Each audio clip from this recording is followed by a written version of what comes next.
வணக்கம். இன்னைக்கு நாம எதை பத்தி பார்க்க போறோம்னா ரீசெண்டா தமிழ்நாடு முழுக்க பயங்கர ட்ரெண்டிங்ல இருக்கிற சிங்கப்பெண் அதிரடி படைய பத்தி தான். இது உண்மையிலே ஒரு கேம் சேஞ்சரா இல்ல இதுக்கு பின்னாடி வேற ஏதாச்சும் விஷயங்கள் இருக்கான்னு இந்த எக்ஸ்பிளைனர்ல நாம டீப்பா அனலைஸ் பண்ணலாம். சோ இன்னைக்கு நாம கவர் பண்ண போற டாபிக்ஸ் என்னன்னா அந்த பிரம்மாண்டமான தொடக்க விழா, அப்புறம் அந்த 2300 ரூபாய் சர்ச்சை, தமிழக காவல்துறையில பெண்களோட ஹிஸ்டரி, புரோட்டோகால் மீறல் நடந்துச்சான்னு ஒரு பார்வை, அப்புறம் கடைசியா இந்த படையோட உண்மையான தேவைகள் என்னென்ன இதெல்லாம் தான் பார்க்க போறோம். சரி, முதல்ல இந்த தொடக்க விழாவையும் அந்த 2300 ரூபாய் கேள்வியும் பத்தி பார்ப்போம். சிங்கப்பெண் பேரே ரொம்ப பவர்ஃபுல்லா இருக்குல்ல. பெண்களோட பாதுகாப்புக்காகவே முதலமைச்சர் ரீசெண்டா லான்ச் பண்ண ஸ்பெஷல் ஃபோர்ஸ் தான் இது. ஆனா இந்த லான்ச் முடிஞ்ச உடனே அரசியல் விமர்சகர்கள் நிறைய முக்கியமான கேள்விகளை கேட்க ஆரம்பிச்சிட்டாங்க. என்ன யோசிக்கிறீங்களா? அதுக்கு காரணமே இந்த 2300 ரூபாய் தாங்க. அதாவது இந்த சிங்கப்பெண் படையில இருக்கிற பெண் காவலர்களுக்கு புதுசா ப்ளூ கலர் யூனிஃபார்ம் அப்புறம் ஷூ கொடுத்திருக்காங்க. ஆனா இதுக்கான செலவான 2300 ரூபாய அவங்க கை காசை போட்டு வாங்க சொன்னதா நியூஸ் வெளியாகி பெரிய கான்ட்ரவர்சியா கிளப்பிருச்சு.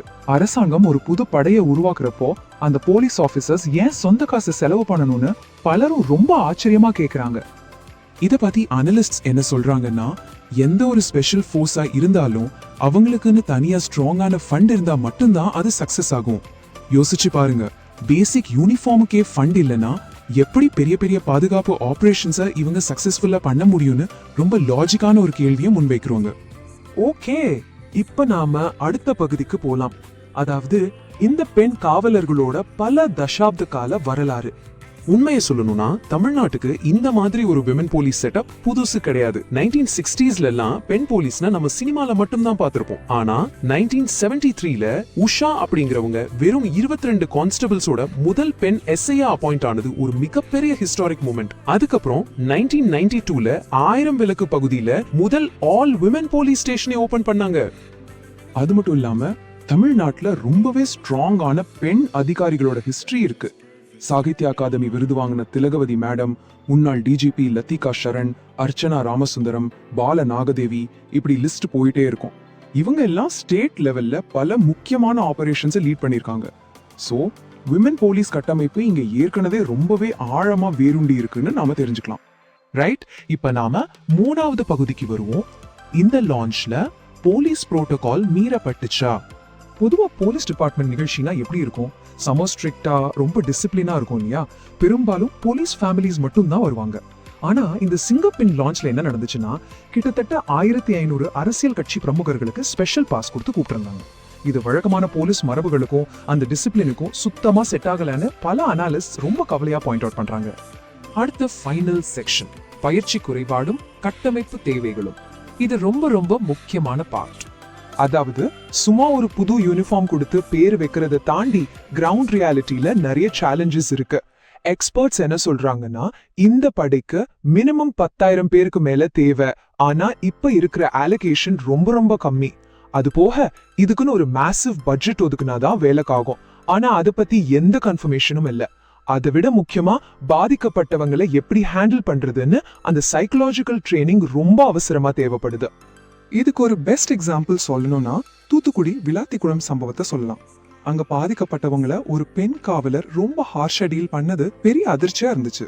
சோ இதுல இருந்து என்ன தெரியுதுன்னா, சும்மா பெண் காவலர்களை பிரிச்சு ஒரு புது படையை உருவாக்குறது மட்டுமே எல்லாத்துக்கும் ஒரு மேஜிக் சொல்யூஷனா ஆகிடாது.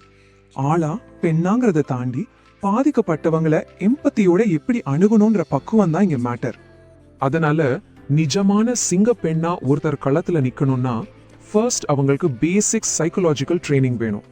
ரெண்டாவது, பாதிக்கப்பட்டவங்களை எப்படி சரியா ஹேண்டில் பண்றதுன்னு ஸ்பெஷல் ட்ரைனிங் வேணும். மூணாவது, ட்ராமா கேர், அதாவது அதிர்ச்சியில இருக்கிறவங்களை எப்படி மீட்டு கொண்டு வர்றதுன்னு சொல்லி தரணும். இது மூணும் தான் ரொம்ப ரொம்ப குரூஷியல். இந்த மாதிரி டைம்ல பொலிட்டிக்கல் அனலிஸ்ட் ஒரு ஸ்ட்ராங்கான விமர்சனத்தை முன்வைக்கிறாங்க. அதாவது கரண்ட் பில் ஏறின பிரச்சனை, அப்புறம் அளவீடுகள் சரியில்லாத பயிர்க்கடன் தள்ளுபடி மாதிரி சரியா செயல்படாத மத்த கவர்மெண்ட் ஸ்கீம்ஸ்ல இருந்து மக்களோட கவனத்தை திசை திருப்பதுக்காக பண்ற ஒரு ஷோபீஸ் அறிவிப்பு தான் இதுன்னு அவங்க சொல்றாங்க. நாம நியூட்ரலா பார்க்கும்போது இந்த பாயிண்டையும் கன்சிடர் பண்ண வேண்டியிருக்கு. சோ ஃபைனலா நாம யோசிக்க வேண்டிய கேள்வி இதுதான். ஏற்கனவே இருக்கிற ஒரு படைக்கு புது பேரு வச்சு ஒரு 2300 ரூபாய்க்கு புது யூனிஃபார்ம் கொடுக்கறதுனால மட்டும் பொண்ணுங்களுக்கு பாதுகாப்பு கிடைச்சிடுமா? இல்ல ஆள்பலம், சரியான பயிற்சி இதுக்கெல்லாம் பெரிய லெவல்ல செலவு பண்ணி ஒரு சிஸ்டமேட்டிக் சேஞ்ச் கொண்டு வரது அவசியமா? நீங்க என்ன நினைக்கிறீங்கன்னு கமெண்ட் பண்ணுங்க. இந்த எக்ஸ்பிளைனர் உங்களுக்கு பிடிச்சிருக்கும் நம்புறேன். மறக்காம லைக் பண்ணுங்க, உங்க ஃப்ரெண்ட்ஸ் கூட ஷேர் பண்ணுங்க, அப்படியே நம்ம சேனலுக்கு சப்ஸ்கிரைப் பண்ணிடுங்க. தேங்க்ஸ் ஃபார் வாட்சிங்.